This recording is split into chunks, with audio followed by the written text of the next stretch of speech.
Okay, so it looks like the stream is working. And a few of you are here. Can you guys hear me okay?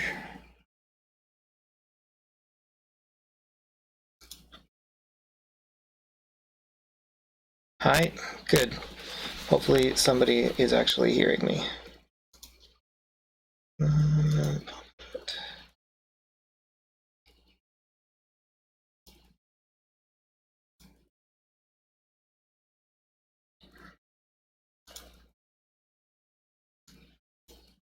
Oops.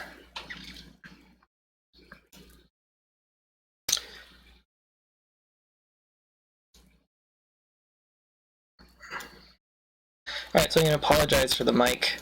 I wasn't able to get replacement equipment. Webcams are sold out everywhere, and haven't gone out to get a headset. So this is the mic we're dealing with today. Maybe will be better later, but we'll have to deal with this one today. All right, so we're going to be learning about regular expressions.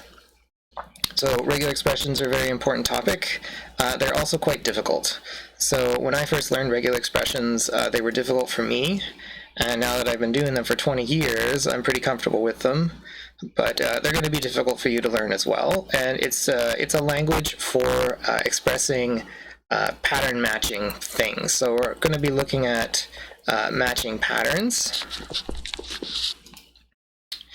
So in motivation, we have a pattern matching language already called globs, and they're the shell pattern matching things. So we can match file names with them, and you use them in the case statement in a shell script. But we can't do all the things we need to do with globs. We cannot say things like doesn't contain an X. There's no way to say that with a glob. We can't say things like fewer than 2 Ys. We can't even say exactly 1A, because if we try to say 1A, but we could have other things, we have to put a star, and then that star could take on more A's. So in a glob, we cannot do stuff like that. We also can't say an A, then any number of B's, and then a C, because we can't really say any number of B's. We can't say an A followed by any number of things that are not a B, because we can't really negate things with the glob. We also couldn't say if there's an A, then no B.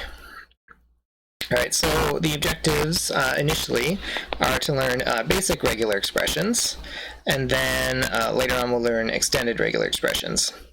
So we're going to have a whole bunch of new meta characters, and you have to remember that the regular expression language is a new language, so it's not the shell language anymore. So we're talking about new meta characters that mean different things in this language. So we're going to use these meta characters. We have our square brackets, just like there was in the glob language. We have the hat, or the caret, whatever you want to call it, which is apparently in there twice, but whatevs. I guess it's a guy winking. We got the star, just like in glob, but it means something different. We have a dot, dollar sign, and then we have backslashes and all these other funny things over here. We're also going to revisit the POSIX character classes because they appear in the regular expression languages as well. And then after that, we're going to look at these enhanced regular expressions, and that adds another set of meta characters. So a regular expression, or a regex, or a regexp, you might find it online, or just simply an RE, is a sequence of characters that defines some kind of matching criteria. So it's similar to wildcards in globs, but they're much more expressive and they're more complicated. So the terms that we're going to be using the most when discussing these regular expressions are characters, which is just exactly what it sounds like. It's a character, the basic unit of text. And we're going to be looking at strings, which is a sequence of 0 or more characters. And then occasionally we'll be talking about a location, which is a position in a string. So characters, strings, and locations. So there's some history here on regular expressions, but it's not super important. And since we're a little bit behind, I'm going to skip over it. We're going to be talking about the regular expression pattern. And we're going to express these patterns, and we're going to use them to match text.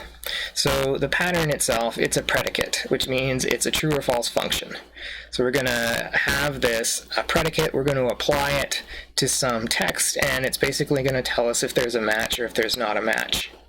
So the pattern, if we get into the real theory behind these regular expressions, we're going to say they're describing a language in some kind of concise and flexible way. And if we go into linguistics, then we see a language is a set of symbols and the rules for combining them. So when this stuff was being developed, it's kind of interesting because there was computer science people developing them, and at the same time there were linguistics people using these terms. So if you look up the linguistics sides, you'll find most of the work was done by, what's his name, Chomsky. So we're going to use these patterns for automating the processing of text files, looking for particular forms of text or of input strings. So here's an example of an extended regular expression. It's fairly complicated, but this one says starts with one or more alphabetic characters, followed by 2 or 3 digits, and then that's the end of the string. So we'll learn how to read this and exactly what all these symbols mean today. All right. So our features of a regular expression. So our REs are going to be interpreted by whatever command we're giving them to.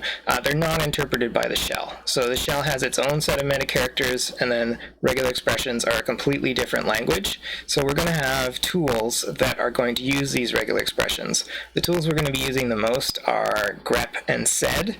We might get to awk.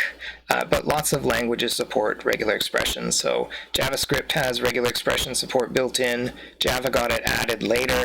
Perl has it built in. Python has it built in.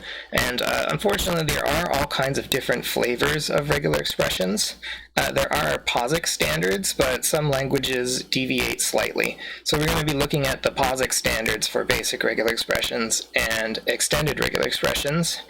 We're not going to get into the Perl and the Pythons, but they basically add extensions to what the POSIX standard says. So the basic regular expressions are the oldest subset of regular expressions that are still currently used, and it's very similar to the ones that are used by the traditional Unix grep command. We don't use the traditional Unix grep command, though. We're going to be using the GNU version of grep. So remember way back when we were talking about operating systems and how Linux was actually just a kernel, and then all of these utilities are supplied by the GNU Foundation. So we're using the GNU version of grep.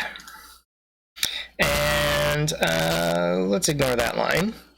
We support these POSIX bracket expressions just like we did for globs, but we're going to use them in our regular expressions. So again, to revisit the POSIX standards, we have all of these character classes. We have alphanum for alphanumeric characters. We've got alpha for just alphabetic characters, ASCII for the ASCII characters, blank, control, digit, graph, graph is for graphical, lowercase, printable, punctuation, space, which looks like it's all the white space, upper for uppercase, word for word characters, which we'll define very clearly, X digit for hexadecimals, and where's blank?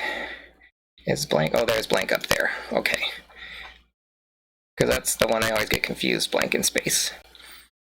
Right, so the character class, just like in POSIX, or sorry, just like in globs, is going to be used for matching some kind of character.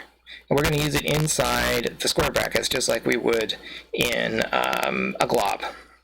I'm going to skip this slide because we already have seen this stuff. We can negate a class just like in globs.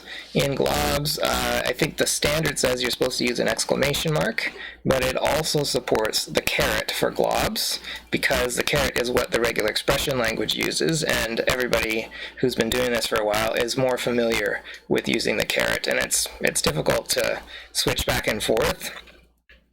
But in regular expressions, it only supports the caret. It does not support the exclamation mark.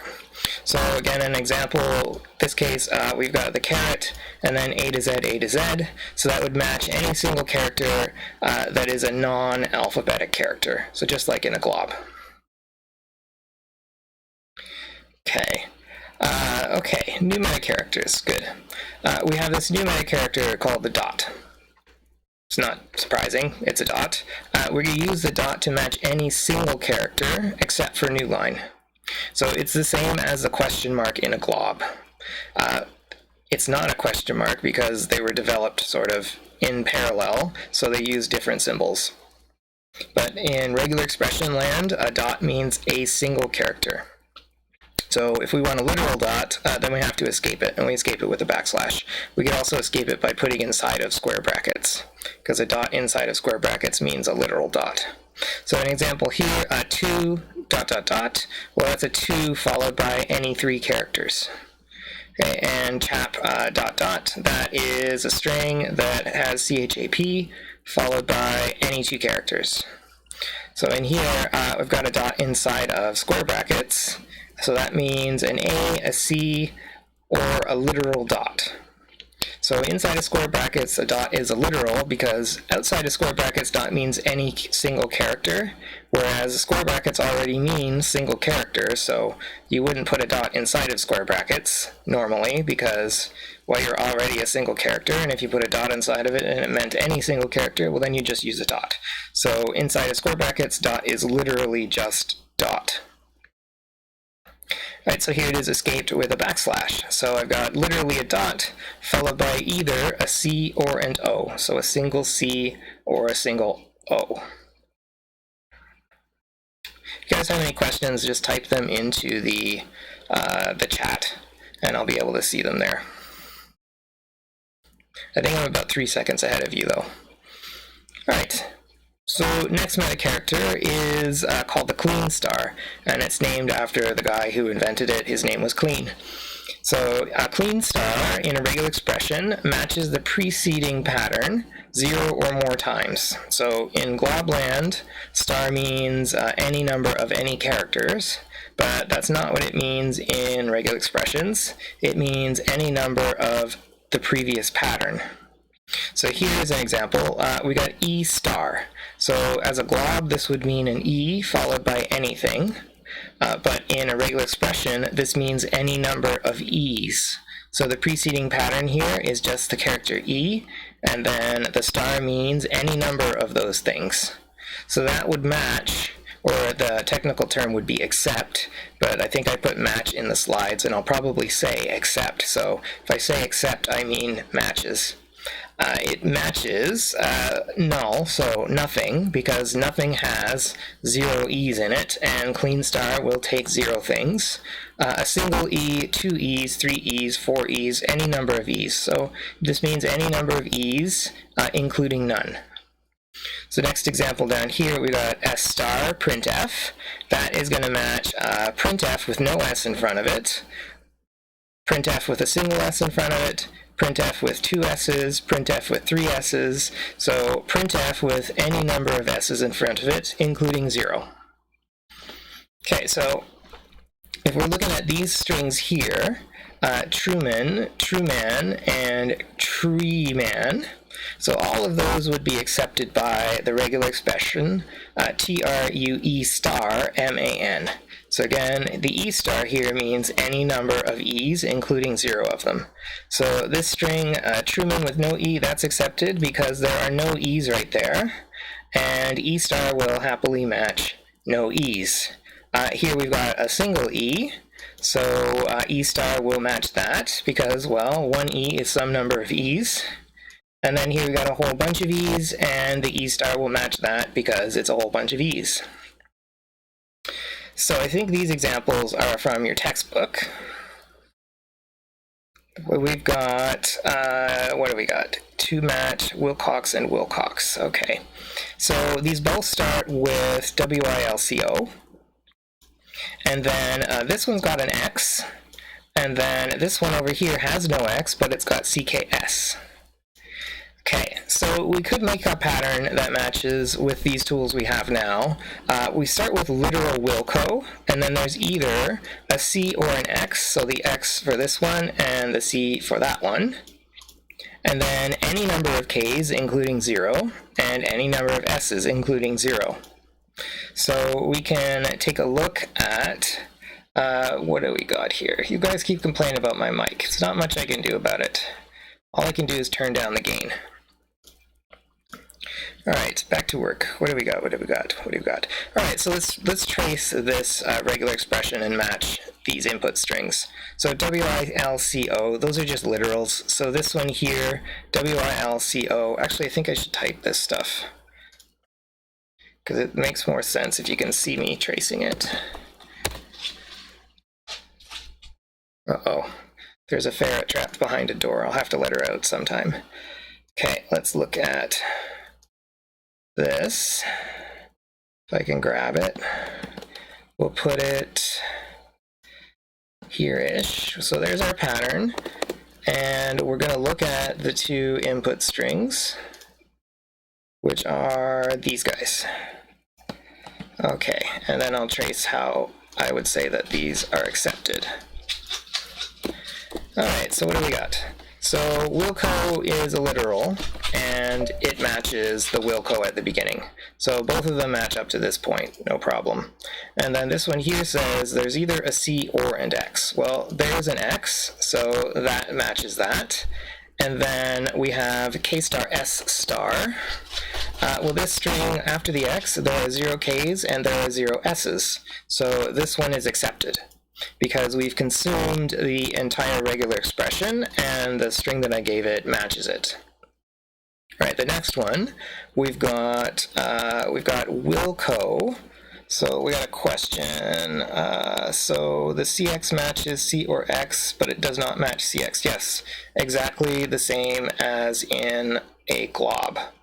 So this means a single character that is a C or an X, but not two characters. There's an asterisk I'm going to have to put there, but I'll save it until we get to some more of the meta characters. So the next guy, WILCO, that matches WILCO, followed by a C or an X. Well, there's the C, and then my pattern says there are 0 or more Ks. There's 1 K. And then there are 0 or more S's. There's 1 S, so that's a match. So yeah, round brackets and square brackets are different, just like in a glob. So in a glob, round brackets are literally round brackets. And in regular expressions, in basic regular expressions, a round bracket is literally a round bracket. But in extended regular expressions, round bracket's a meta character that means something else. All right, so hopefully that was fairly clear on how this regular expression matches both of these input strings. So they both start with Wilco, the literals, and then followed by either a C or an X. Well, that one's followed by an X, and that one's followed by a C, so it's okay. And then 0 or more Ks and 0 or more S's. Well, that one had 0 Ks and 0 S's, and this one had 1 K and 1 S, so they both match that. All right, we're going to go back to some slides. Where is it? I lost my slides. There they are. Right, so we've got dot and we've got star as meta characters. We can combine them. So in Globland, when we wanted to say any number of any characters, we'd just say star. But star in regular expressions is a meta character that means something else. So if we want to say any number of any characters in a regular expression, we're going to say dot star. So dot star means any number of any characters, including none. So similar to just star on its own on a glob. So if I've got the strings pre.star ion, then that says starts with PRE. Actually, it doesn't say that. It says PRE followed by any number of any characters. So that's the dot star, and then ION. So that would match pre-action, precation, precision. Well, that's precision, precession, pre-opinion, and also pre-ion, because there are no characters right there, and clean star will happily take no characters. Okay, so there's a little note that's not really relevant yet, but I just throw it in here so it's here for your reference when you're looking back. So a regular expression match is made for the longest possible string.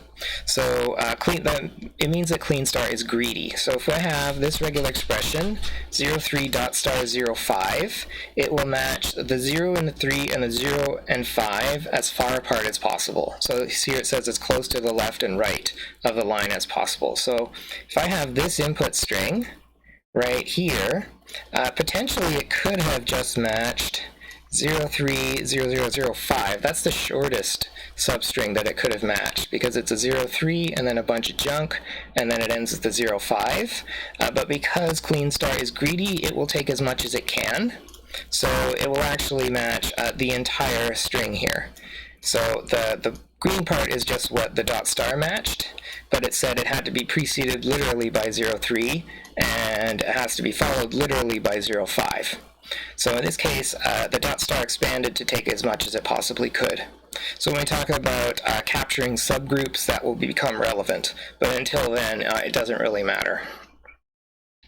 So if clean star is greedy and it will match as much as it possibly can, we got to kind of think about what is the mechanism that these regular expressions work, or how do they work.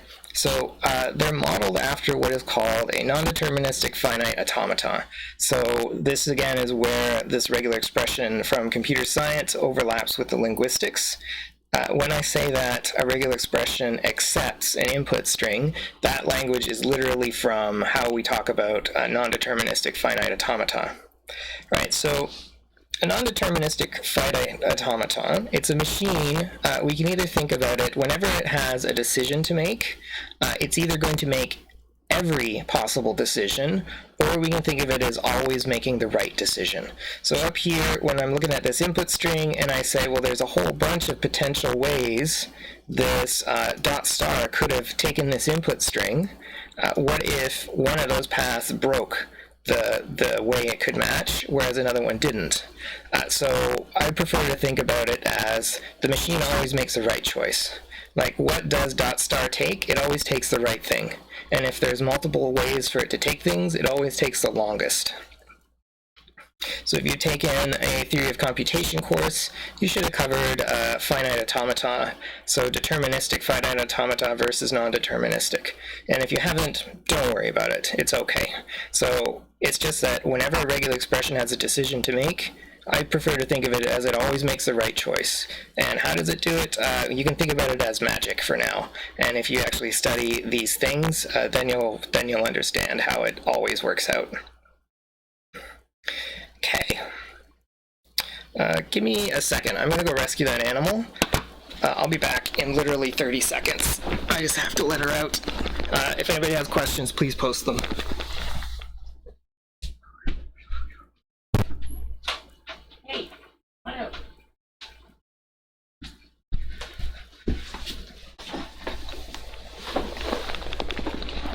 Okay, so I don't know if you guys remember at the start of term I said I ran a animal rescue, and I got a ferret running around right now, and she was stuck behind a door, but she's out right now.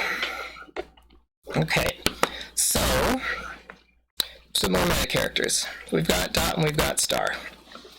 So So the next ones we're going to look at are hat and $sign. So hat and $sign, when they're in particular positions, mean particular things. So most of the time when we're talking about a regular expression, this is another difference between it and globs, is that a regular expression is going to be applied to substrings, so not entire strings. We're going to give it an input string, and we're going to say that that string is accepted if any substring is accepted by the regular expression. So for example, if I gave just the regular expression on, literal O, literal n, then it's going to match any string that contains on. So it'll match only, or none, or wonderful, and also the string it's off, not on, because all of those strings contained on. So BREs by default are applied to a substring. So if any substring matches, then we say the string matches. So we got these new meta characters, a hat and $sign, and they're going to actually specify locations in our substring, or rather in the whole string. Yeah, in the input string. Well, there are locations in the pattern that correspond to locations in the input string. Right, so anyways, hat means the beginning of the string, and $sign means the end of the string. So if I say hat matches the beginning of the line and $sign matches the end of the line. So for example, if I have this regular expression bash followed by the $sign, then that means it'll match the substring bash, but only at the end of the line. So we have to have bash and then the end of the line. If I put a hat in front of it, well, then it matches bash, but only at the beginning of a line. So if the line contains bash, but not at the front or the end, it won't match.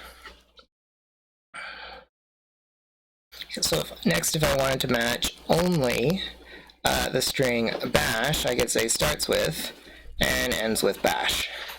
So blank lines, you can match those by saying starts with, ends with, and nothing in between. So let's do some examples of those. Right, so I'm going to create a test file. We're going to touch test. Beginning the line that matches strings that do not start with bash. Yunfei. Right, Yunfei, I'm going to come back to that. We're going to save that one, and I'll come back to it after I demonstrate the regular usage of the hat. All right, so I've got test. I'm going to put some strings into test, and let's say this line has bash in the middle, and then we'll have bash at, let's just call it start. And then, we're going to be visited by a ferret pretty soon at end. And then this one has no bash at all. There we go. Hi. Okay. All right. So that is my file. The tool I'm going to use to do this regular expression stuff is grep. Uh-oh. There, she's coming to visit. She likes to help. Okay, go on, go play. Oh, she's coming back. Hi, go away. All right, so let's take a look at these things. Oh, she turned cap lock on. So we're going to do a grep.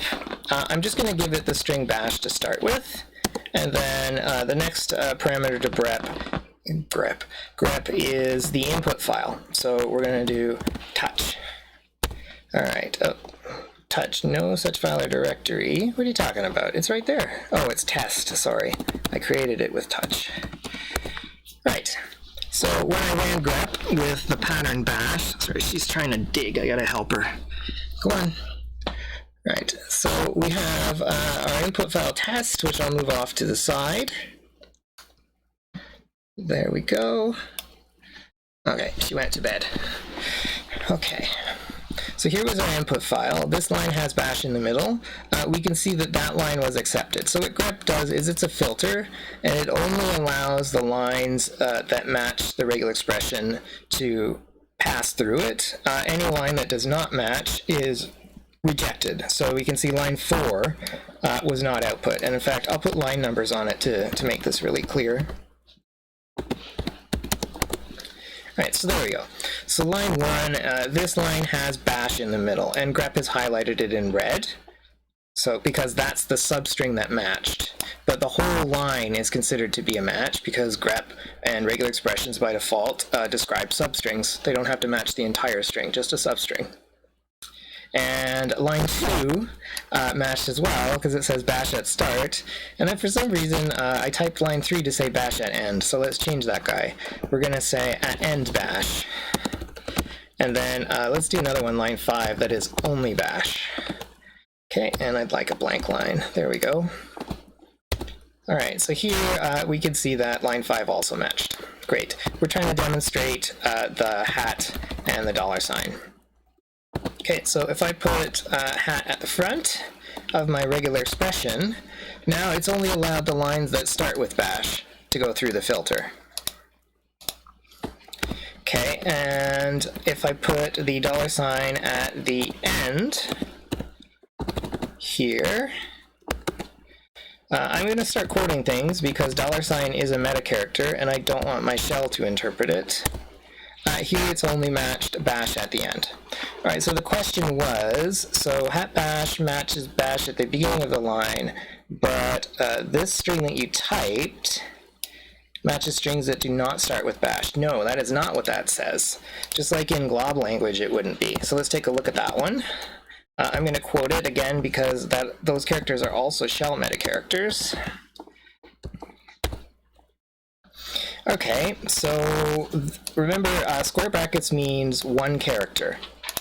And inside these square brackets I've got a hat followed by BASH. So just like in globs, hat means not. So this says a single character that is not a B, an A, an S, or an H. So there we go. The T is not, the I is not, every character in line is not. Alright, all of these characters, all of these things match. The only line that didn't match, I'll put the numbers back on. The only line that didn't match was line 5, because line 5 only has BASH on it. So there was not any characters that are not a B, an A, or an S, or an H. We'll make one more with spaces. BASH, space, like that. And then we'll get rid of the dots there, okay? And I'll run the same thing. And I'm going to start using shell redirection, though. Alright, so there, here we can even see that line 6 matched, even though it looks like it only has the characters BASH. So that guy matched because, well, right there there's two spaces, and a space character is not a B, an A, an S, or an H.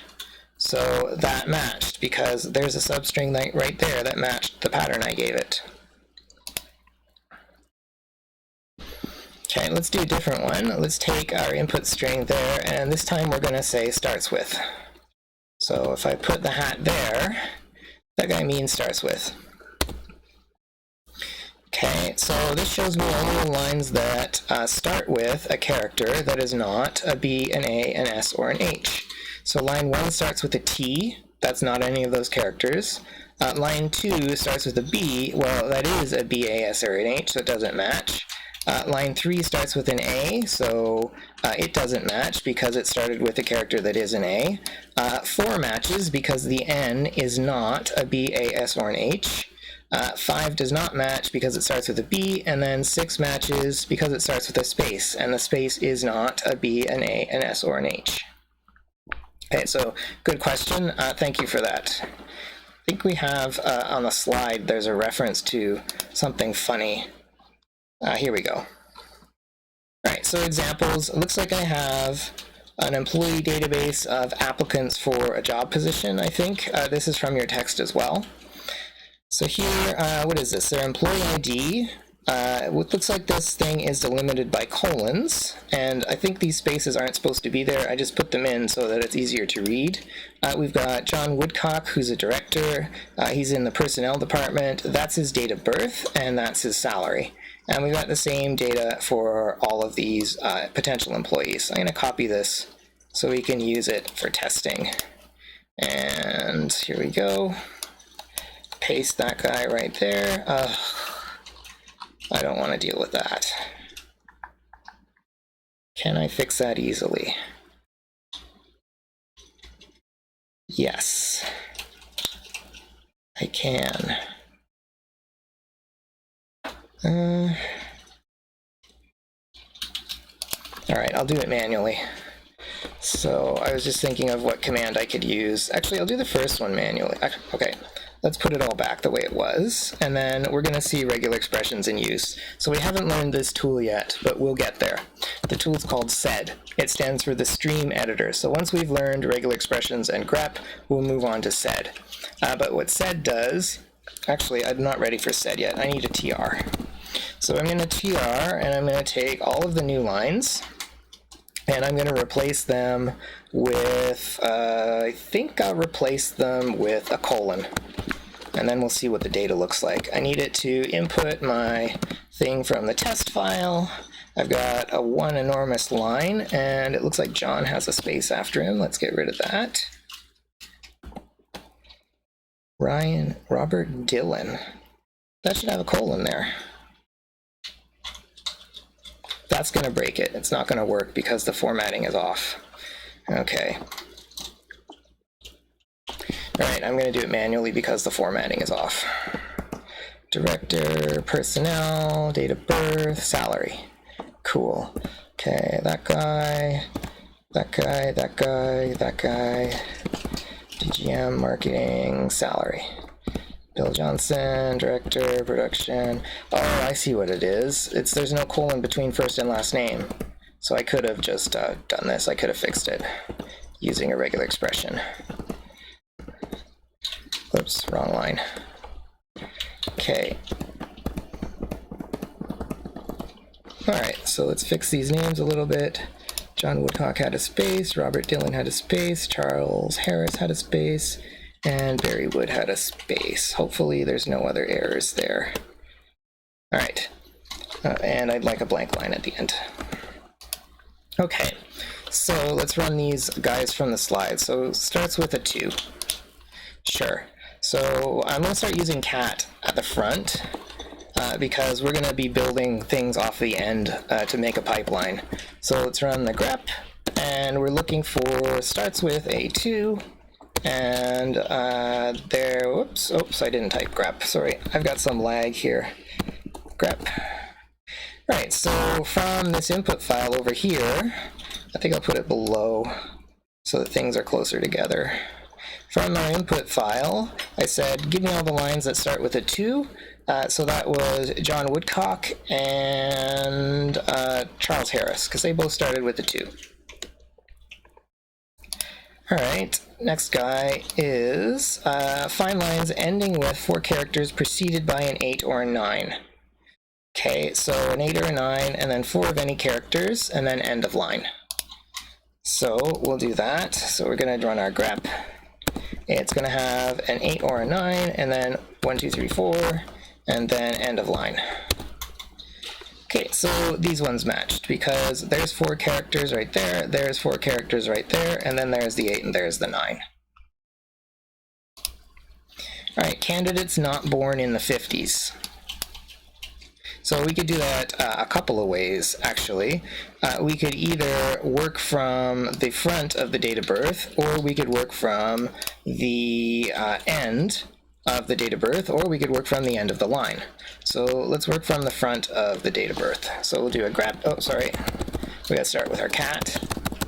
So not born in the 50s. Well, we can have any day, or sorry, I guess that's a month, any day, and then the year would go right here.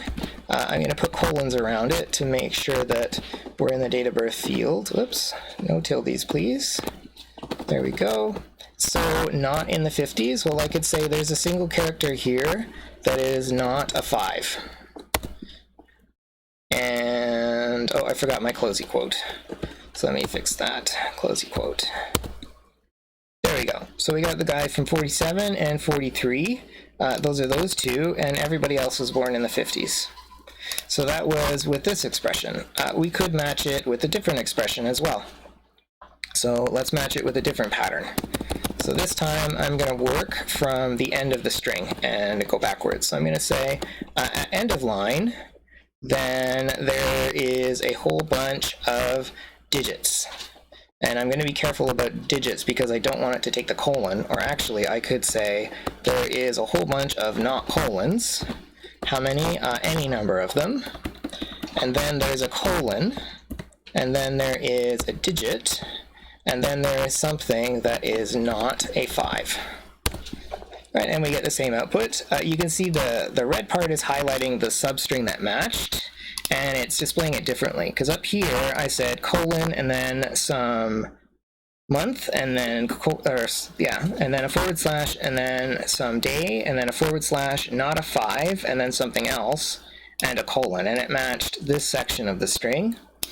But this other regular expression described it in terms of how far away from the end of string is it. So at the end of line, then there's a whole bunch of stuff that is not a colon. So it matched all of that. Okay, and then there must be a literal colon, so that matches that part. And then there's any single character, so that matches this one and this one. And then there's a single character that is not a 5. So that matches this one and this one. Okay, I can do the exact same thing, and I can even throw a forward slash here to say that thing that's not a 5 must be preceded by a forward slash, and now my pattern matches this substring. Okay, but it still accepts the entire line, because by default our regular expressions match substrings, so if any substring matches, then the entire string is accepted.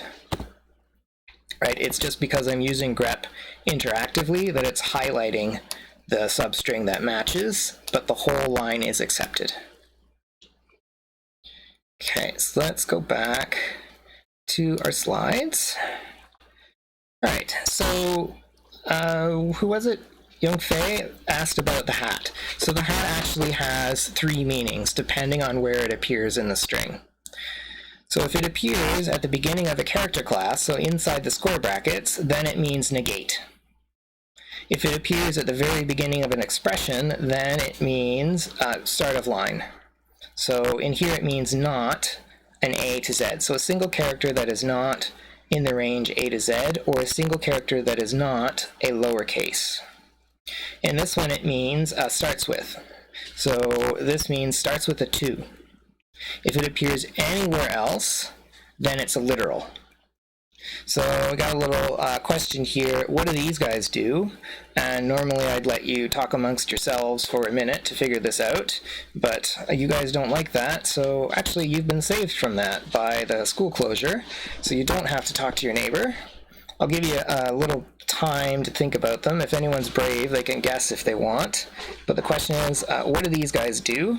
Try to read them out and figure out what they mean.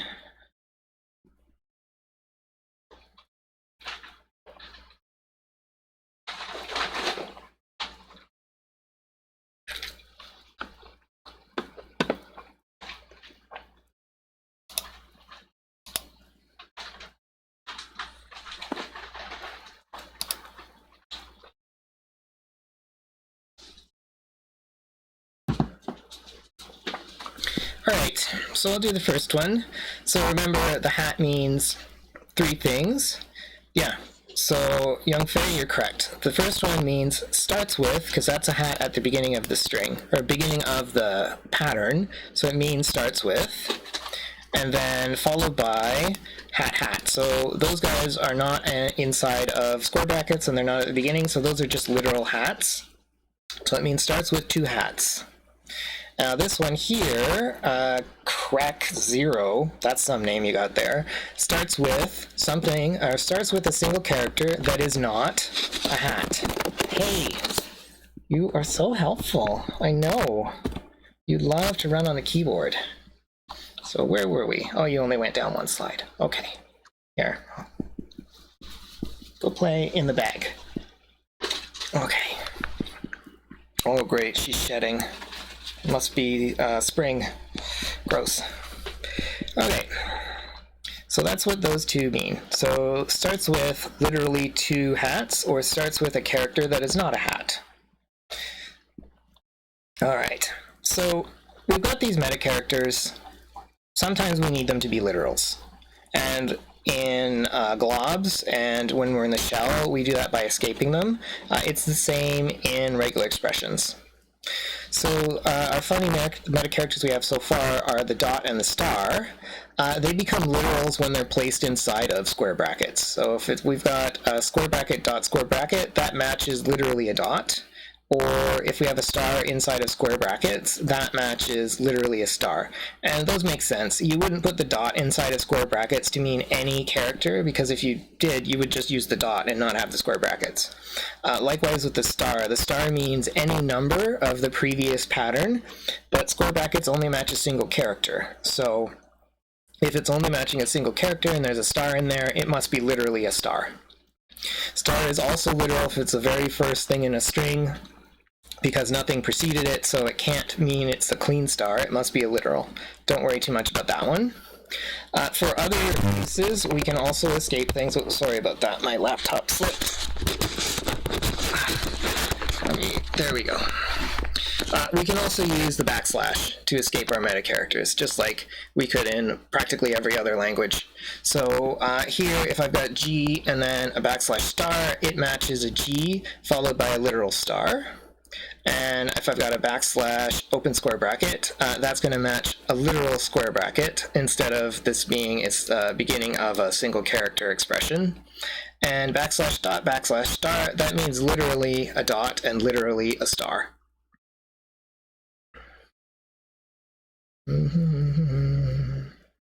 Alright, so some practice with these meta characters.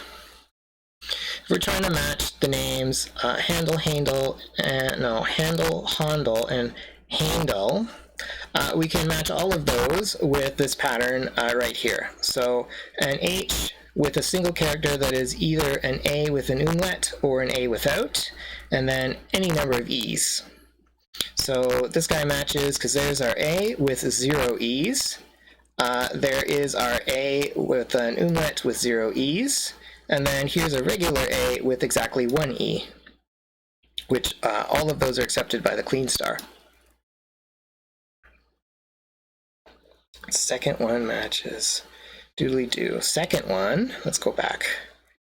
This guy matches not two, just one character, not two characters. So correct 0, this one means starts with a single character that is not a hat. All right, practice. All right, and I think you're a bit behind the stream. Okay, dot at matches at preceded by any character. So here we've got A and T, and then a dot in front of it, so that means there could be any single character there. So any string that contains AT with any character in front of the A and the T. So basically, it has an A and a T, but not the A and the T. The only A and the T is not at the beginning.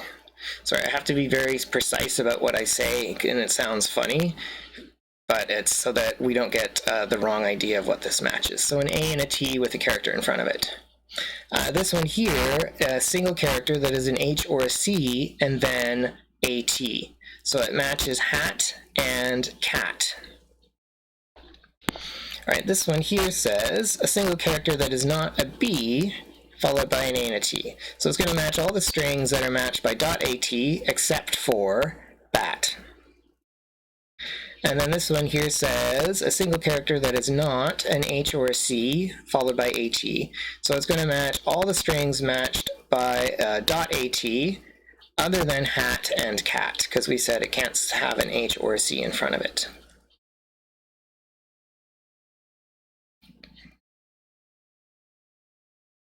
Okay, so some practice. These would be we don't see them until we've done them normally. But what have we got? We've got starts with an H or a C followed by AT. So it starts with hat or cat. We've got an H or a C followed by AT and then end of line. So it says ends with hat or cat. All right, slightly more complicated one. I got an escape character and a square bracket, then a dot, then an escape character and a closey square bracket. So that is contains a single quick character between open and close square bracket. So for example, it would match this string here, because there's my single character between the open and the square. Right, now this one, s dot star t, contains an s followed by anything followed by a t. So this is, I could read it as any number of characters between an s and a t.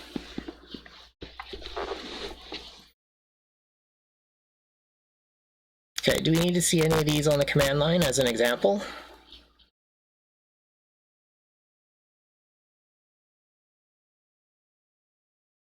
Right. So, grep recognizes some shorthands. How would you match a complement of an expression, like everything other than bat? There is a flag we can give to grep to be the complement. I'll show you that since you asked. So let's run a grep, and well, we have this. So this is all of the people who were not born in the 50s. This one would be easy to change to be match the people who were born in the 50s. I could just change this to the 5, but you want to see the inverse. So that's the output of everyone who was born in the 50s. I can put it the other way by saying this guy is not a 5, but it could be a more complicated regular expression where we can't do it that easily. If we're using grep, you do -v. Oh, it looks like the ferret turned on cap locks. Okay, v, that means the inverse.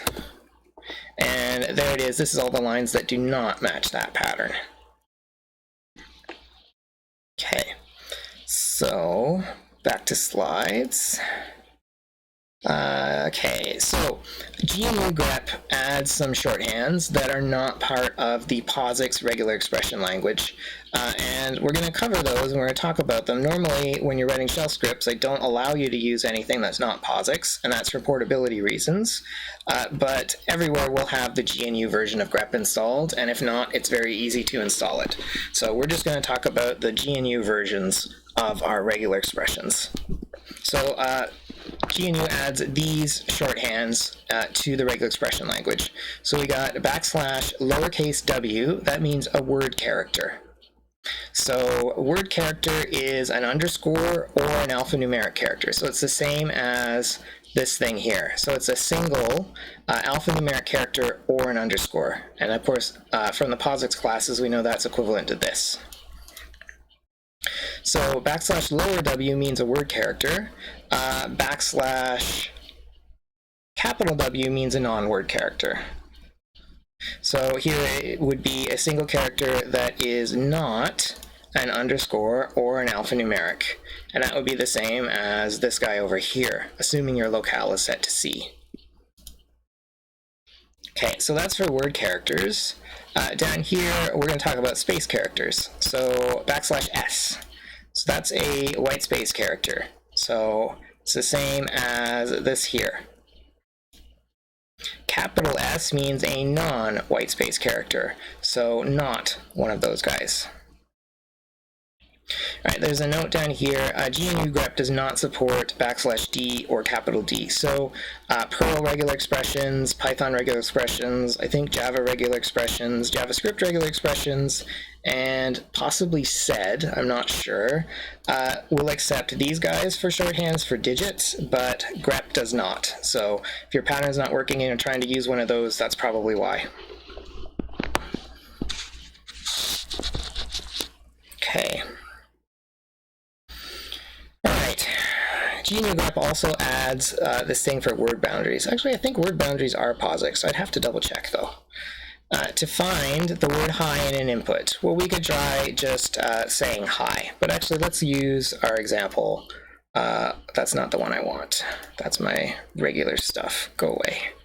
I want the Cloud9 stuff. Let's look for...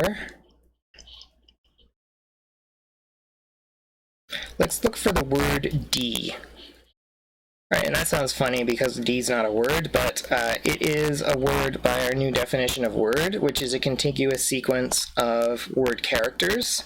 So the colon in front of it is not a word character, and the period behind it is not a word character, so that means this single D is a word. And up here, director is also a word, because it has a non-word character in front and a non-word character behind, and only word characters in there, so that's a word, by this definition of word. So let's take a cat of our test file, pipe it into grep, and we're going to look for a D. And I typed grep wrong again.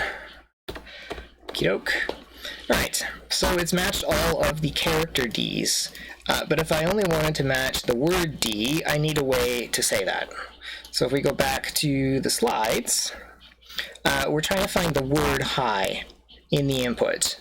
So if we try just hi as the pattern, it's going to match all the hi substrings. So here it is a word, but down here it's not. So him, that has hi in it. History and hi has hi in it.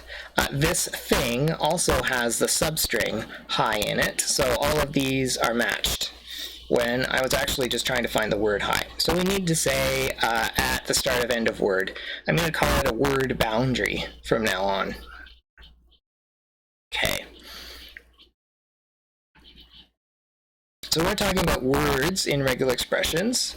Again, it is a contiguous sequence of word characters. Right, so a word boundary is denoted by this \lowercase b. So the important thing to know about these word boundaries, they're describing a position, not a character. So like the hat or the caret and the $sign, those meant start of line and end of line. Those are referring to a position on the line, not a character on the line. So I'll show you that distinction if I can find one of our examples of using it. Not that one, that one's a little complicated. Okay, I guess we are doing that one. Let's do this one. So this is all the people born in the 50s. And you see it says end of line right here. So that's actually matching the position that is after the last character. It's not matching the last character. And actually, none of those are good examples. So I'm going to make another test file. We'll move this guy and call him employees. And then we'll touch another file called test. And then inside test, I will just type out some random junk. Okay, a line with stuff, and another line with more stuff. And then we'll just do foo, and we'll do bar, like that. Oh, bat, apparently, not bar. No, we'll do bar. All right, saved. Yeah, sure, it's saving. Okay, and put that at the bottom so we can see it. All right, so I'm going to cat that test file. I'm going to give it to grep, and I'm going to say ends with an F. Well, that's not very exciting. Let's do starts with an A. Okay, and I'll run that through grep.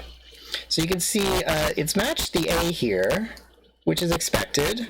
But it didn't match anything before the A, because my expression is starts with. So again, this is referring to the position that is the start of the string. It's not referring to a character. The character it wants is this next thing, the A. This is saying at the start of the string, followed by an A. Okay, so when we talk about these word boundaries, it's going to be the same kind of deal. So let's take a look at our input. What have we got? Let's look for the substring width. We'll start off with the substring width. So we'll do width. Whoops, that's not how you spell width. There we go. Let's make it more interesting. I'm going to add the substring without. Okay. Or I'll add the string without. And there we go. We can see that without matched. And by what we know, that's totally expected because we're matching substrings. But now I'm going to start specifying locations so that some of these things won't match. So I could say that I'm going to put a word boundary at, not there, the end of the substring width. And of course, I broke it. th \b. So what this says is there is a literal W, I, T, and H, and then the H is at a word boundary. So it says word boundary there. So without doesn't match. You can try that on your own. Try the bat example. Okay, what do we got? We got without right here. So when it's looking at it, it starts to run the finite state machine to determine if this matches. And it says, okay, you're looking for WITH and then a word boundary. So let's do the ones that match first. We go W, I, T, and H. Those are all literals, and it stops right there. And then it says a position that is a word boundary. So a word is a contiguous sequence of word characters. So a word boundary must be the transition between them. So here, what it basically means in this context, end of word. So with at end of word. Right, so right there, that position between the H and the space, then that is a word boundary because it is a transition between a word character and a non-word character. So that position between those two characters is a word boundary. So likewise with this one and another line with more stuff, we got WITH, and then right there is a word boundary because that's the end of that word. Now the next one, we've got without. So when it tries to match this, it looks and it finds WITH. This is all great, but then where the cursor is right now, that is not a word boundary. Right, because it's from an H to an O, those are both word characters. So they're both word characters, so that is not a word boundary. So that's why line 3 did not match. 1 and 2 match, but 3 did not, because I said it's with and then a word boundary. This one right here, it does not have a word boundary there, so it doesn't match. Okay. Let us look for another string with an A. All right, so what have we got? We've got a line with stuff. And, okay, so with B would also match something with, yes, because the W, the I, and the T, and the H at the end, that's at the end of word, assuming, all right, I said yes, I've got to put my caveat on it. Let's take our substring here. Sorry, you're on the other screen, so I'll just paste that into our input file, something with, and I'll leave it like that. We'll go back to this example. Okay, so here you can see a line with stuff and another line with more stuff and then something with. That's cool. Let's do something with, and then we'll put a dot, and let's do something without, which is kind of like the same as we're doing there. So then we'll run this input, and we can see it matches 1, 2, 6, and 7. So a line with stuff, another line with more stuff. So that's a word boundary, and that's a word boundary. This one doesn't match because that's not a word boundary. These ones all match because that's a word boundary, that's a word boundary, but this one does not match because, again, that one right there is not a word boundary. So word boundaries are the transition between a word character and a non-word character, or the beginning or end of line, because that's where our word obviously ends if it's the last thing on the line. Okay, so next example was with the A. So I've got a line with stuff and another line with stuff and bar. So those are my lines that have A's in them. All right, so let's put some word boundaries in here. Let's say that that is at the end of word. And now the only line that matches is the first line because that is the only word that ends with an A. Okay, let's put it on the other side. And now it's going to be a word that starts with an A. So we've got a line with stuff and another. Both of those words started with an A. Okay, and I can say if I want the word A, I'll put it in between word boundaries like that. And now only line 1 matches because this word a is, the A is at the start of the word and the end of the word. So this just says the word A. So it's got to be an A and it has to be at start of word and end of word. So just like start of line and end of line. So let's just add another one that's A. Oops. A like that. Okay, and then we'll play around with this start of line A. So those three match because they all started with an A. Let's do end of line A. Nothing should match. Oh yeah, that one matches because I just added it, right. That one matches because this line ends in an A. And then if I want only A, well, I can do that. So it starts with an ends with an A. So just an A. So I got a comment about anything inside square brackets is a almost. Anything inside square brackets is a literal. It also depends on how you're quoting things. So Young Fei's example was, hold on, it is, where is it, right here, $, round bracket, bat. So if this is not in quotes, then the shell is going to look at this and it's going to do a command substitution. Right, because these are meta characters that the shell understands. So it'll do a command substitution there, and then it's going to treat this thing like a glob. Now, if it's in double quotes, it'll still do the command substitution, but not treat it like a glob. But if it's in single quotes, then the grep is going to receive all of this as a literal. Okay, so if grep receives that string as a literal, so hat, $, open bracket, BAT, this says a single string that is not a $, an open bracket, a B, an A, a T, or a close bracket. Okay, so the next thing to note about that says anything inside square brackets is a literal except for the closed square bracket, because it'll interpret that to mean the end of the character class. All right, so we talked about the A and the word boundaries. So important thing to remember, these word boundaries are a position, not a character. Okay. All right, so if we've got lowercase b to mean a word boundary, then we've got an uppercase b means not a word boundary. So these word boundaries are describing locations. You can think of them as empty strings. So we got an empty string between either two adjacent word characters or two adjacent non-word characters. So word boundary is defined to be transition between a word character and a non-word character, or the start or end of line. So a non-word boundary, it would be the position between two word characters or two non-word characters. So let's look at a couple examples of that one. Actually, I think the next slide has quite a few examples. Yeah, so I'll save those. I've also thrown in here beginning of word, end of word. I'm not going to require to use those, so the B's will be sufficient.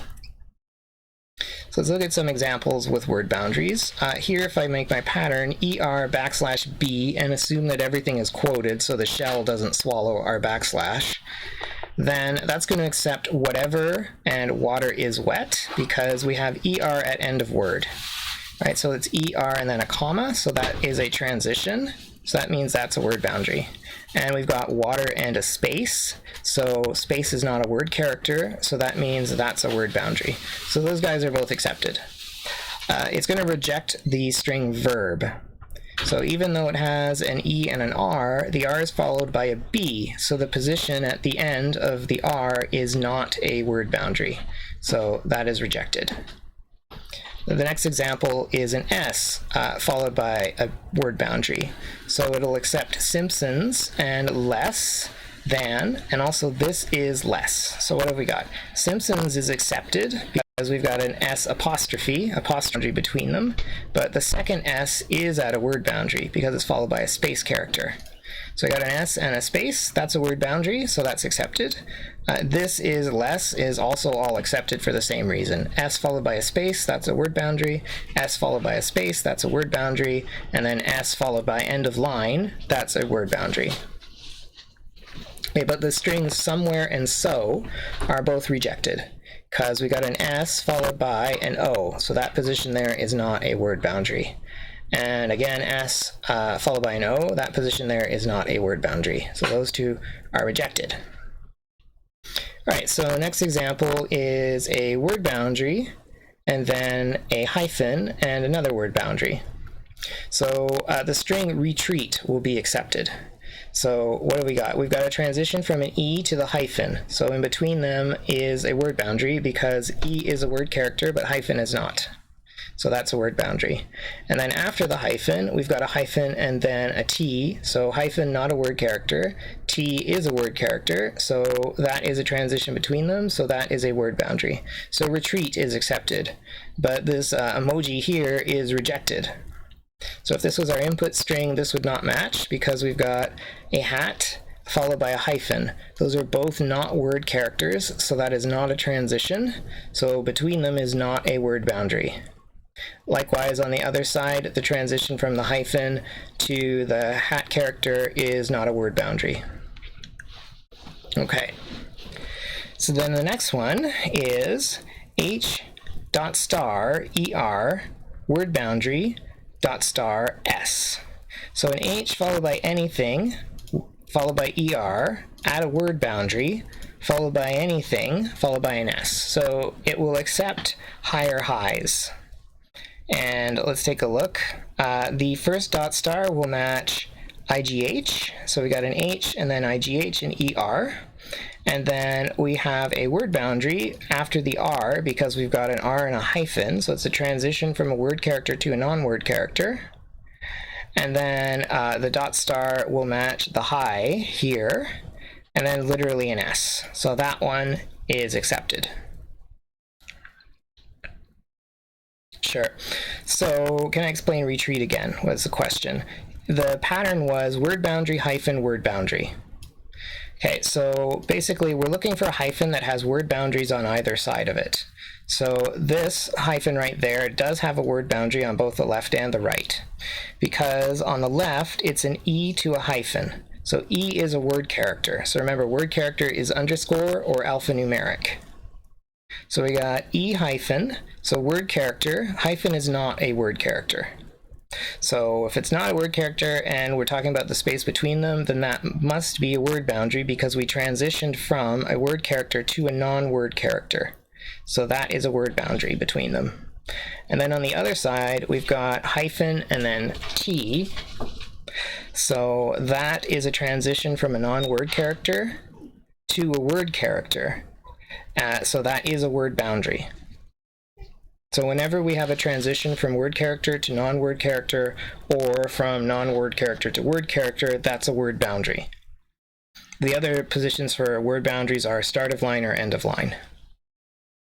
So basically it comes down to our definition of word. Word is a contiguous sequence of word characters. So there's an R, that's an E, that's a contiguous sequence of word characters, but they end at the hyphen. The hyphen is not a word character, so that's the end of the word.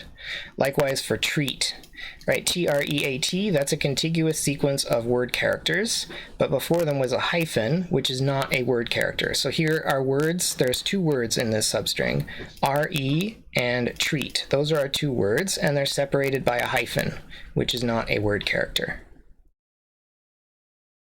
Is that okay, Isabella?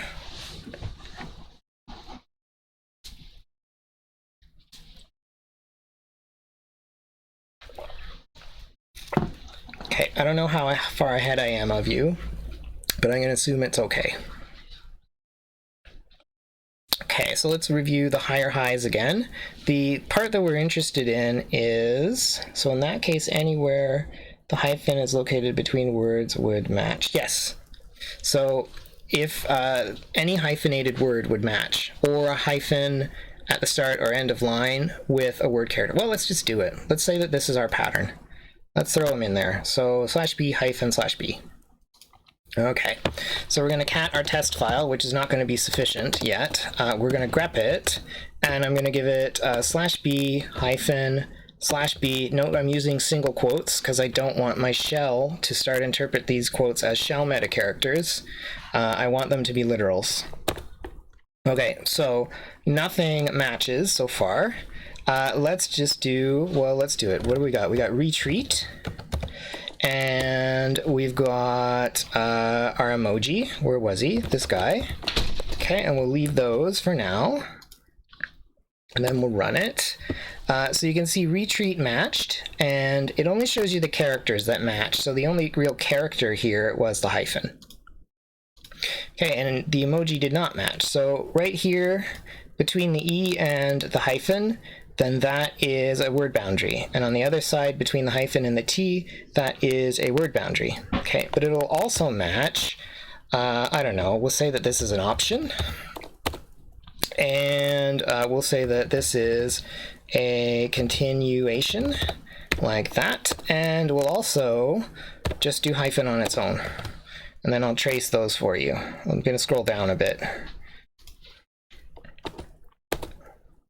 Okay. Hey, what happened there? Did I not save? Maybe it's not saved yet. Try it again. All right, something's going on. Let's grab this, copy, close this guy, open up our test file again. They're there. No, that's not what I wanted. I want you to go down there. Okay. Crap.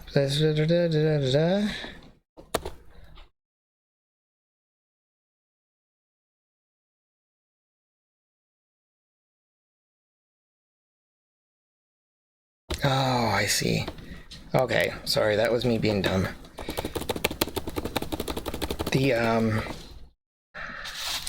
Because it's a non-word character, the transition, it doesn't count as a word boundary at the end, because it considers end of line to be non-word character. But here I have hyphen end of line, so that's two non-word characters in a row. So that is not a word boundary, so those guys are not accepted. Okay, don't worry about that. That is way too complicated for me to ask you about. Okay. Okay, where were we? Let's go back to slides. All right, so those are word boundaries. Let's look at non-word boundaries.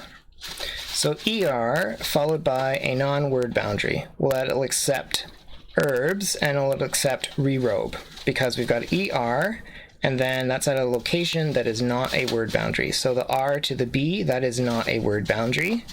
And the R to an O, that is not a word boundary. So those guys are accepted. So lowercase b means a word boundary, capital B means not a word boundary. So it'll reject the string never, because we've got an ER, but then after the R, there's end of line. So that is a word boundary. So that is rejected because I had to have a not word boundary.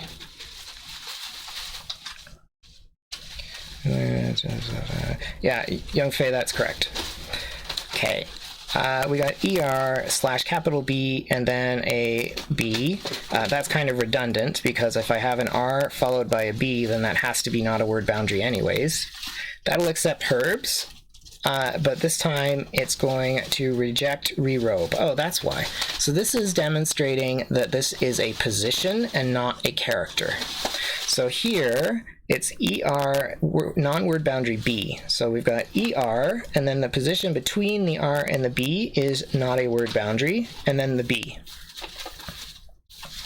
Okay, but this one is rejected. Rerobe gets rejected this time because we've got an ER. Between the R and the O is not a word boundary, but it's not followed by a B. It's followed by an O. So these locations don't match characters, they match locations between characters. So I think we should run these through our test files. So we're going to have herbs and rerobe and never. Okay, so we're just going to keep adding things. Herbs, rerobe, and never. Okay, so we're going to put those through, and our pattern was ER. We'll start with this one first. All right, so here you can see it accepts herbs and it accepts rerobes because we've got our ER followed by a B, which is a word character. So the between the R and the B, that is not a word boundary. And the R and the O, that is not a word boundary. So those are both accepted. Okay, but this time I'm going to throw a literal B there. Now only herbs matches. So we've got herbs. We've got an E and the R, and then between the R and the B is not a word boundary. Same argument we made up there, and then a literal B. So that's the match. but rerobe is rejected. So we've got our E and our R. That's fine up to this point. And then a non-word boundary. Well, there is not a word boundary there. Between the R and the O, that's not a word boundary. But it didn't consume the O because it was talking about the location between the R and the O. And then it says there's a literal B. So in rerobe, there is not a literal B there. There's an O. So that's why that one's rejected. Okay, let's go back to slides. All right, so a couple more examples. UN and then a non-word boundary. So it will accept unionized because we've got our literal UN and then we have an N and an I. So the N and the I between them is not a word boundary because those are both word characters. Right, but it's going to reject unionized because here we've got our U and the N, that's fine. But then between the N and the hyphen, that is a word boundary because N is a word character, but hyphen is not. All right, so that is a word boundary, so that one gets rejected. Okay, the next one is we've got a dot, a non-word boundary, and a dot. All right, so if I'm going to read this literally, it says contains two characters that have a non-word boundary between them. So that's either two word characters in a row or two non-word characters in a row. Is ERB different from... No, those are the same. So Mark, those are actually the same. It was just to demonstrate that the \B does not consume the O character. It's talking about the position between them. So yeah, those two expressions you've given, ERB and ER\B, those are the same patterns. Okay, so back to this one. That's either two word characters in a row or two non-word characters in a row. So it will accept AB or A7 or cat or @. So two word characters in a row, or if I do it as the machine would do it, here's a character, and then not a word boundary, and then a character. All right, here's a word character, not a word boundary, and then a character. This one matches twice, so because the C and the A match the pattern, and also the A and the T match the pattern. Now this one here also matches because that's not a word character. The @ and the # is also not a word character, so between them is not a word boundary. Right, it's only the transition or end of line that are word boundaries, or beginning of line. Now it will reject A hyphen and hyphen A because it'll start to try to match. There we've got a character, the A, and we've got the other character, which is a hyphen, so that matches the second dot, but in between them is a word boundary because that's the transition from word character to non-word character. So that's a word boundary, so it's rejected because I said it has to be not a word boundary. This one is the same. We got a non-word character followed by a word character, which means in between them there is a word boundary. So that one's rejected because I said there has to be not a word boundary. Okay. We'll look at these. We won't look at them in depth though. So two more meta characters we can deal with are the angle brackets when they're preceded by backslashes. This guy means at the beginning of a word, and this guy means at the end of a word. So \angle bracket S means a word that starts with S. So it will accept the string rabbits like salad because that starts with an S. But it will reject the string rabbits don't like donuts because none of those words start with an S. We've got words that end with S's, but I said it has to start with an S. All right, now this one here says ends with. Okay, so M at the end of the word. It will accept ice cream, but it will reject modified milk ingredients because none of those words end with an M. Now this next one, it says dot at the end of word, dot. Okay, so there has to be a transition between words. Does it mean this? No. So your *s means at the beginning of the string, so the entire input string, whereas \, less than s means at the beginning of a word. So caret s means at the beginning of line, like the entire input line. So both of these would be rejected because they don't start with a lowercase s. Okay. And the hat means beginning of line, and the backslash angle bracket means beginning of word. So let's look at these two examples with the ice cream. Okay, so let's grab ice cream. Oh, I can just type ice cream. So down here, we're going to add ice cream and modified milk ingredients. Okay, and then we'll cat our test file. And we'll pipe that guy into grep. And we're going to look for, what is it, an M at end of word. That's not how that works. It's that one. Okay. Okay, so it says ice cream. I can replace that guy with a $, and it's the same because this word that ended in an M happened to be at the end of the line. Okay, so let's do him and her. Not very grammatically correct, but we'll run this again, and it still only matches ice cream because that line ends in an M, but we'll replace this guy with the end of word marker, and now it matches both him and her and ice cream. So word characters, again, is underscore, any letter, and any number. So digits count as word characters. Okay. Now the last example on that slide, we've got dot at the end of word, dot. So anything at the end of a word followed by anything. Okie doke. So that is going to match right here. We've got an I at the end of a word, and there's a character after it. So I exclamation mark will match. W space will match because we've got a character at the end of a word and then a space.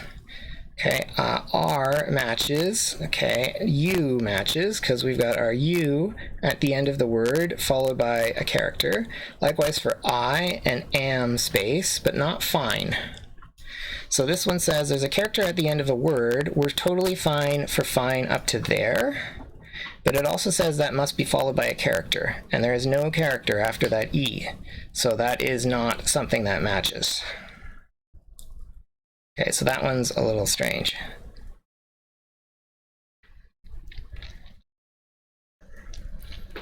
All right, so does anybody have any general questions before we go down a summary of basic regular expressions?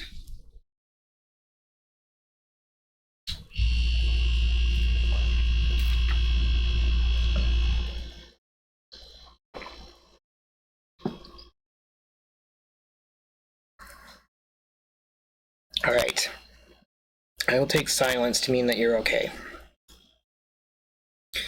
Right, so a summary of a basic regular expression. Our meta characters, we've got star as our first one. That's the clean star.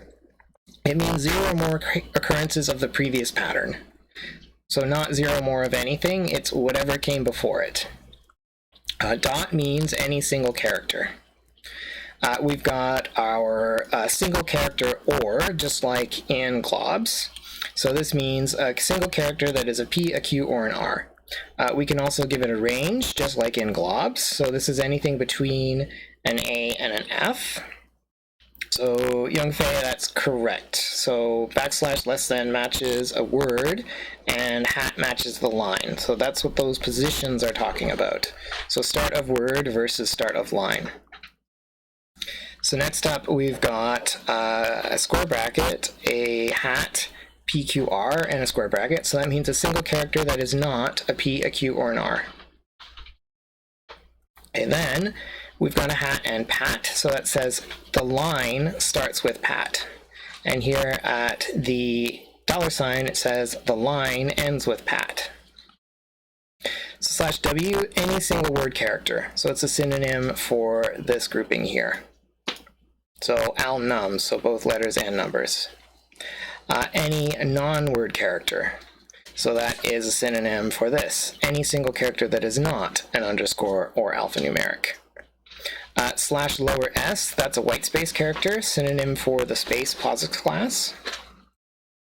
And then capital S for a non-white space character. That is a synonym for, well, not that posits class. Then we've got our 4 more locational things. So just like hat up here is start of line and $ is end of line. We got /b, that means a word boundary. So the empty string at the edge of a word. Okay, and then capital B is the empty string that is not at the edge of a word. And then our 2 angle bracket friends, the empty string at the start of a word and the empty string at the end of the word.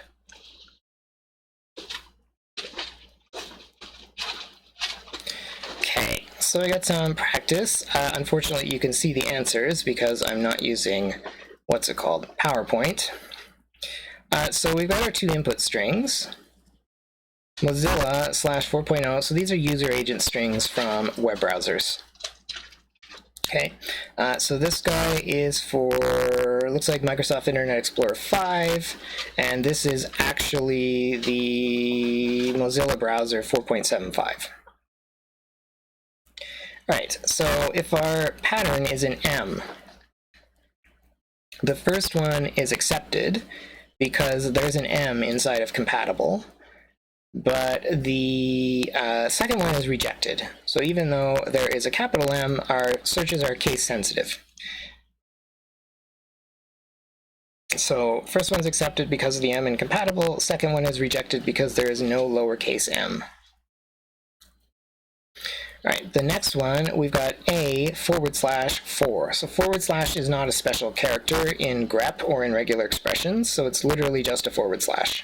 All right, so here we've got in the first string a/4, so that's accepted. And likewise in the second string, we've got a/4, so that's accepted. All right, the next pattern is a 5, a space, and then a backslash and an open bracket. So that backslash is an escape. So we got 5 space, escape, open bracket. So it's looking for literally 5 space and then open square bracket. So that one is rejected. The first string is rejected because it doesn't have that substring. The second string is accepted because right there we've got a 5 space and literally an open bracket. Excuse me. All right, next up we've got in. So it's going to find the in Windows, and it's going to find the in Linux. So those are both accepted. Oh my gosh, sorry. Oh, the ferret is playing right next to me. Next up, LE. So in string 1, that'll be accepted because we've got the LE incompatible. And the second one is rejected because there is no LE substring. So there's an L in Mozilla and there's the E in EN, but they're not beside each other. So that's rejected.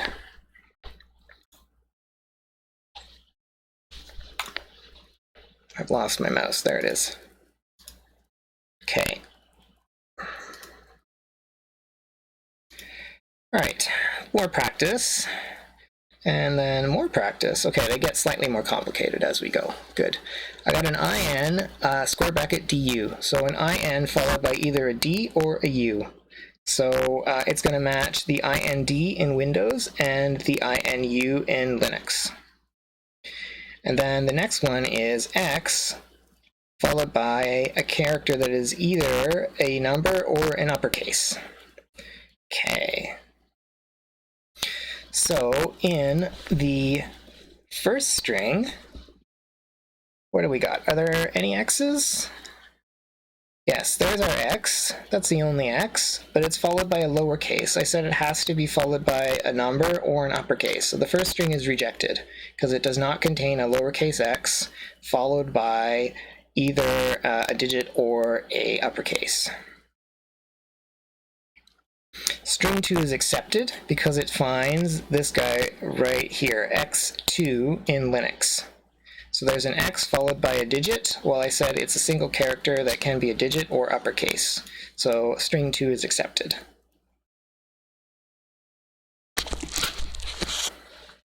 All right, next up, what do we got? Starts a single character that is not in the range upper A to upper M, followed by IN. All right, so in the first string, right here we got WIN. W is not between A and M, so that's accepted. All right, string 2 says it's a reject. We have excluded the range A to the M, so L is excluded. All right, so what are we doing? Where's the L? Right there. So the L is in between A and M inclusive. The L is right before the M, so it's saying not a capital L, but that guy has a capital L, so that one doesn't count. And there it says IN, so that's rejected. So there's no other candidates in string 2, so it's rejected. But if it contained the substring min, that would be accepted, because again, all of these things are case sensitive. Okay, next one. I think we'll take a little break after this one. Next one, we've got string 1 is the same and string 2 is the same. Okay, I've got a single character. I would really prefer to use the posits classes, but it looks like the intent was a lowercase letter followed by any single character at the end of line. So let's take a look at the end of line. I've got a T followed by a single character, the round bracket, at end of line. So that one is accepted because it matches the pattern. So the T matches this part with the square brackets, the dot matches the round bracket, and then we're at end of line.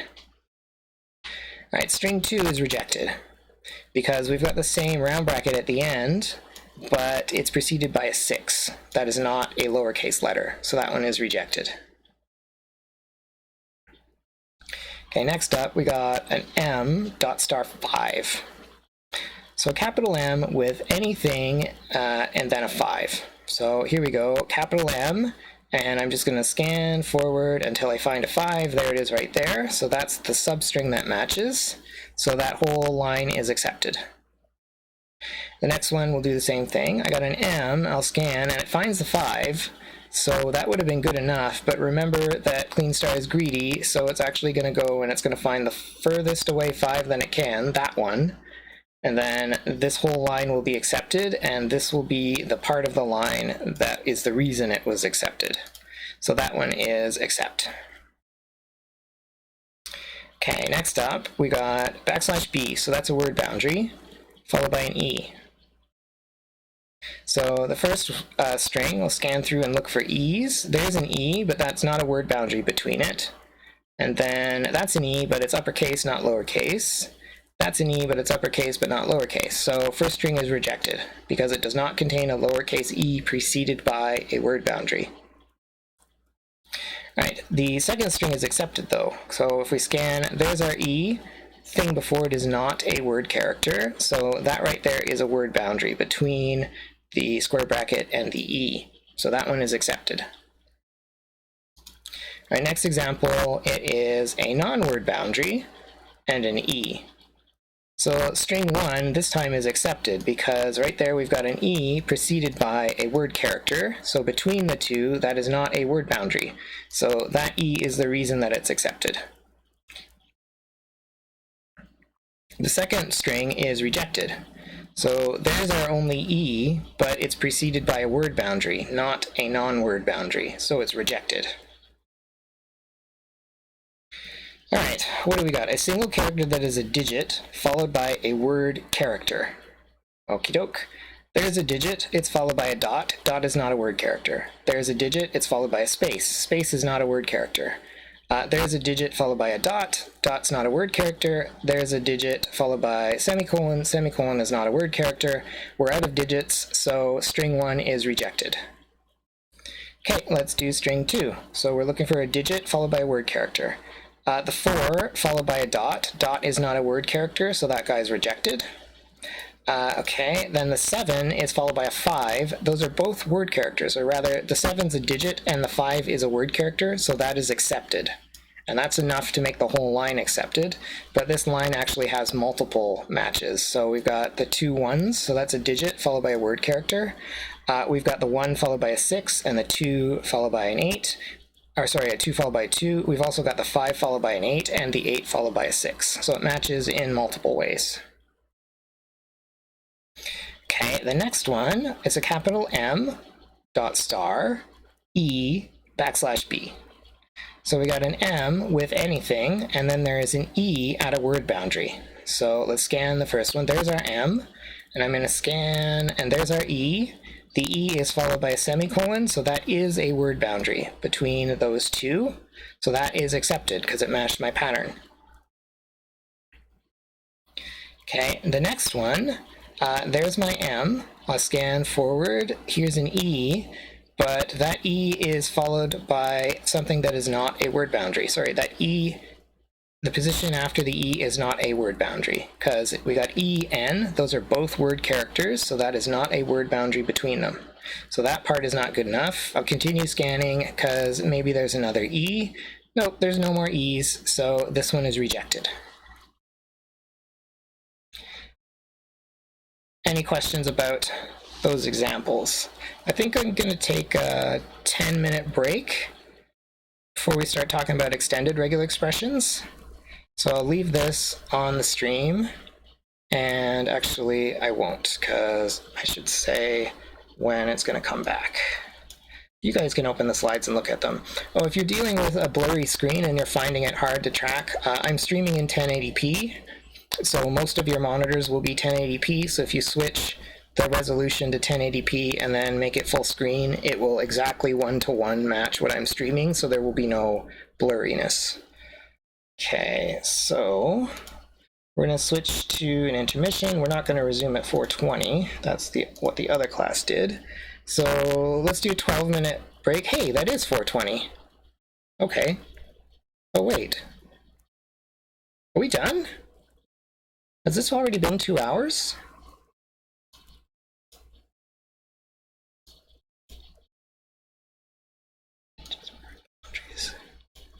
We go till 4:30, right? So I guess we're done. That's not good.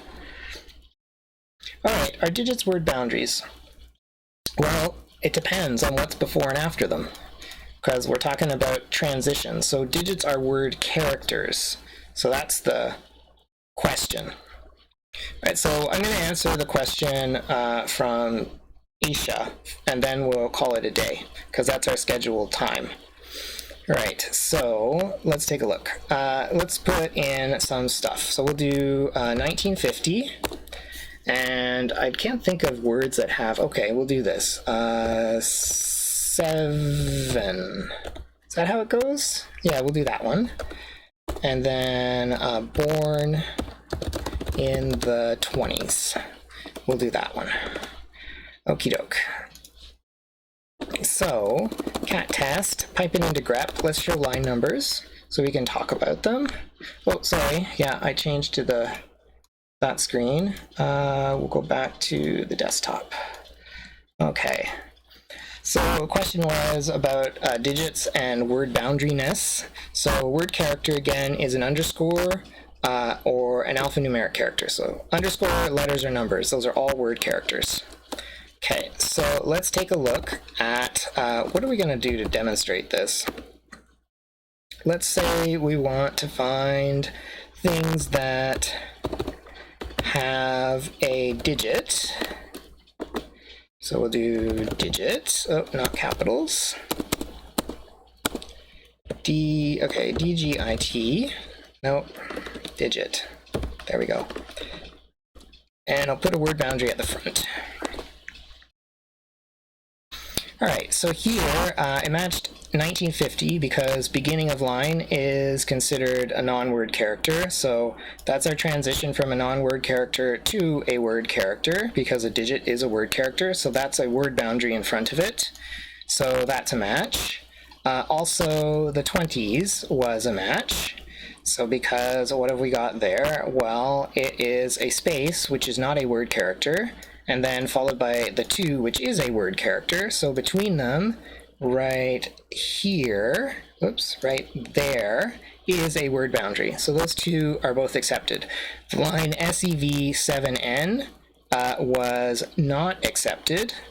because this is a V, which is a word character, and the 7 is also a word character, so in between them there is not a word boundary, because that was not a transition from one to the other.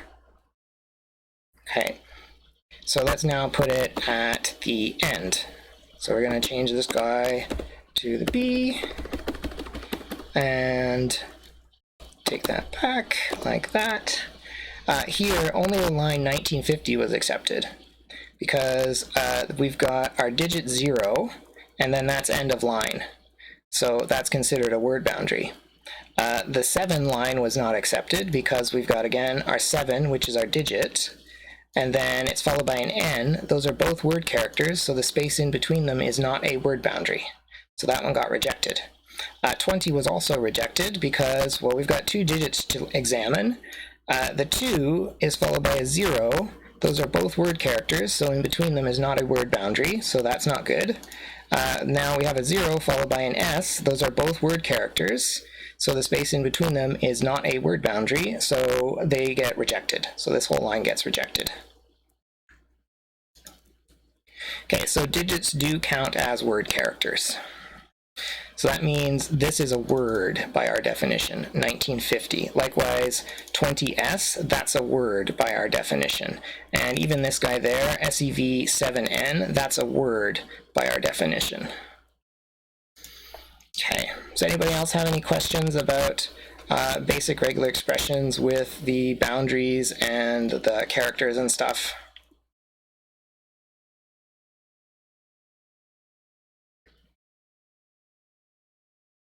Okay, so I'll watch the chat to see if a question pops up, but I think what I'll do is I'll post a lab tonight for the stuff we've just covered, and then tomorrow in the scheduled lab time, I would like to cover extended regular expressions and probably some of the command line options for grep.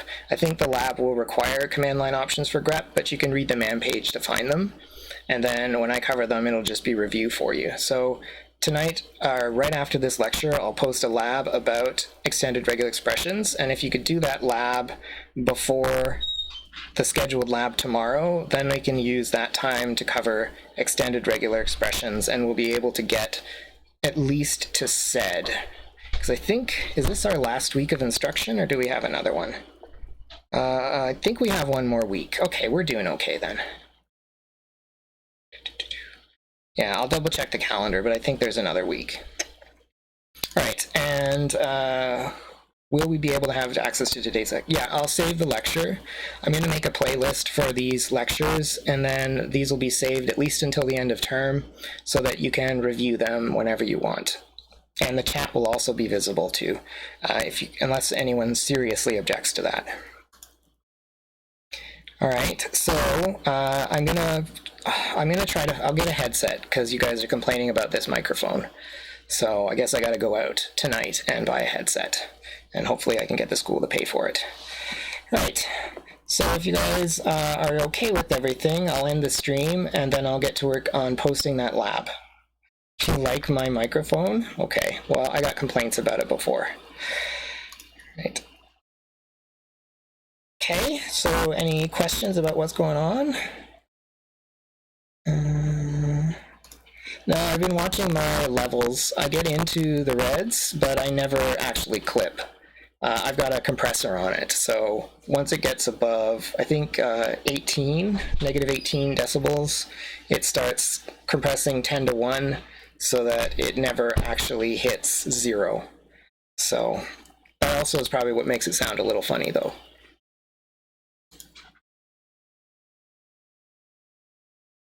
Okay, so complaints about the mic, I'll look into it. The problem is that a lot of people are telecommuting now, and like there are literally no webcams in the city. They're all sold out everywhere. So that's why we're dealing with this webcam and not so great sound. And likewise, headsets are kind of getting in short supply too. But I'll go out and see what I can figure out. All right, so I'll see you guys the same time tomorrow, 2:30. And I'll have a, what's it called? I'll post a lab. I got a comment, get a blue snowball from Amazon. I can't wait that long for shipping. So we'll see. Right, that's it for me. Have a good day. I hope you're enjoying your COVID mini vacation. I know I'm really enjoying mine. Lab is 4:30. Oh, that's right. We've got 2 labs. So I'll see you during your scheduled lab time, whenever it may be. All right? Any questions?